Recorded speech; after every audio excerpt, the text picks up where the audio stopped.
गांव में एक घर भी ऐसा नहीं है जिसके ऊपर समूह लोन का कर्जा नहीं है, या अगर समूह लोन का लोन नहीं भी लिया है उसने तो वो कहीं ना कहीं से कर्जा लिया हुआ है। उसने क्रेडिट कार्ड का लोन लिया, किसान क्रेडिट कार्ड से लोन है उसका, या उसने कोई बिजनेस के लिए लोन लिया है, या कोई काम धंधा करते थे उसके लिए लोन लिया है, वो नहीं है तो किसी साहूकार से, किसी रिश्तेदार, किसी जानकार से लिया।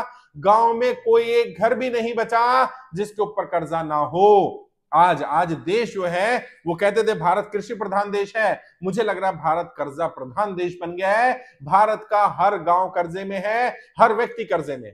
और ये यही है 70 सालों में हमारे सभी पॉलिटिकल पार्टी, सभी नेताओं का किया गया विकास, कि देश की जनता को पूरी तरह कर्जे की दलदल में फंसा दिया गया।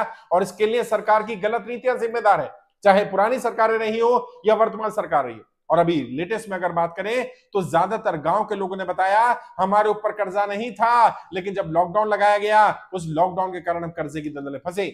बहुत सारे लोगों ने बताया नोटबंदी के बाद हमें ज्यादा दिक्कत आनी शुरू हुई, और गांव में क्योंकि सामान खरीदना होता है, किसान के पास समय पर पैसा नहीं आता है, केवल फसल के समय आता है, वो भी अगर फसल खराब ना हो तो उस समय पर क्या करते हैं, समूह का लोन ले लेते हैं। 50,000 1 लाख रुपए ले लिए, बच्चे की शादी करनी है, सामान लाना है, दवाई दारू करनी है, जो करना है वो अपने इलाज में खर्च कर लिया। अब उसकी किस्त देना मुश्किल हो जाता है। जब तक वो किस्त भर पा रहे हैं तो भर देते हैं, लेकिन नहीं भर पाते तो क्या करते हैं, वो एक और समूह लोन ले लेते हैं। अभी एक भाई की पत्नी के नाम से ले लिया, दूसरे समूह में दूसरी भाई की पत्नी चली गई, और फिर अलग अलग कंपनियां चल रही हैं तो एक ही महिला अलग अलग ग्रुपों में चली गई। कई घरों में बताया 10-10 12-12 समूह लोन चल रहे हैं, और हर समूह लोन की किस्त अगर 1,000 रुपए की मान ले तो 12-15 हजार रुपए हर हफ्ते की किस्त है। और जी हाँ, हर सप्ताह आते हैं। देश का कोई गांव ऐसा नहीं बचा, गांव में कोई घर ऐसा नहीं बचा जहां समूह लोन ने अपने पैर ना पसार लिए हो। और हमें लगता था शायद नॉर्थ इंडिया की समस्या है, अभी हमें पता चला साउथ इंडिया में हाई रेट ऑफ इंटरेस्ट पर पैसा दिया जा रहा है, 30-30% पर पैसा दिया जा रहा है समूह लोन में, और लोगों के ऊपर पेनल्टी लगाई जा रही है, जबकि समूह लोन में पेनल्टी का कोई प्रावधान नहीं है।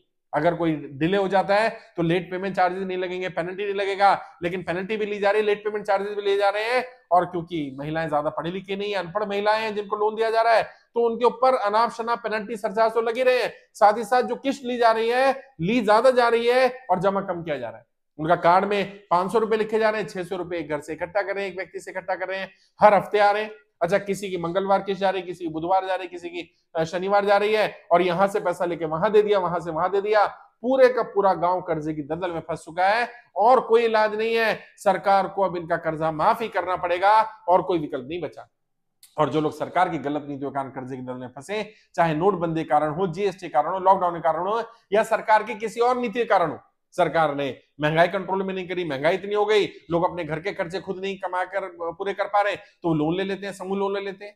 वैसे तो हमने मना किया, हम रिकमेंड करते हैं कि लोन के चक्कर में ना फंसा जाए, लेकिन जो लोग ऑलरेडी इस जाल में फंस चुके हैं, जो सरकार की गलत नीतियों के कारण पूरी तरह गांव के गांव बर्बाद हो गए हैं, और लोग पलायन करने पर मजबूर है। और इससे अगली स्टेज पर क्या होता है, जब व्यक्ति किस्त नहीं भर पाता, जब इतना ज्यादा लोन हो जाता है, तो उसकी घर की महिलाओं के साथ बदतमीजी की जाती है। कई जगह तो साहूकार लोग बोल देते हैं अपनी बहन को, अपनी बेटी को, अपनी बीवी को भेज दो, हम वसूल कर लेंगे। ये समूह लोन वाले, इनके मैनेजर क्या करते हैं, महिला कई बार पुरुष को बताती नहीं, पैसा ले लेती है, तो वो उसके साथ व्यभिचार करते हैं, उसको बुला लेते हैं 2 घंटे 3 घंटे हम हमारे ऑफिस में आओ, और वहां उसके साथ गलत संबंध बनाते हैं, और फिर उसको ग्राहकों के पास भेजना शुरू कर देते हैं अपनी कमाई करने के लिए। इस तरह का एक गोरख धंधा भी चल रहा है। परिवार के परिवार तबाह हो रहे हैं, बर्बाद हो रहे हैं। देश का कोई गांव, कोई घर ऐसा नहीं बचा जहां पर समूह लोन ना घुस गया हो। हर व्यक्ति कर्जे की दलदल में है। लेकिन घबराने की जरूरत नहीं है, परेशान होने की जरूरत नहीं है। मैं आपकी लड़ाई लड़ रहा हूं, एक एक व्यक्ति का 1-1 रुपया कर्जा उतरवाएंगे, आप सबको कर्जा मुक्त करेंगे। अगर आप में से किसी ने भी समूह लोन लिया, साहूकार से लोन लिया, किसी और तरह का लोन है, बैंक का लोन है, लोन नहीं चुका पा रहे हैं, आप कर्ज मुक्त भारत अभियान में जुड़िए। गूगल में सर्च करिए कर्ज मुक्त भारत अभियान, हमारे फॉर्म का लिंक मिल जाएगा। फॉर्म भरिए, खुद भी फॉर्म भरिए, ज्यादा लोगों को फॉर्म भरवाइए। और किसी को भी आपके साथ व्यभिचार करने का, अत्याचार करने का, बदतमीजी करने का, गाली गलौज करने का अधिकार नहीं है। यदि आपने पैसा लिया तो आपने पैसा लेकर कोई अपराध नहीं कर दिया। भारत के संविधान के हिसाब से ना तो कर्जा लेना अपराध है, और यदि समय पर कर्जा नहीं चुका पा रहे, ये भी कोई अपराध नहीं है। अपने आप को अपराधी मत मानिए, कोई गलत कदम मत उठाइए।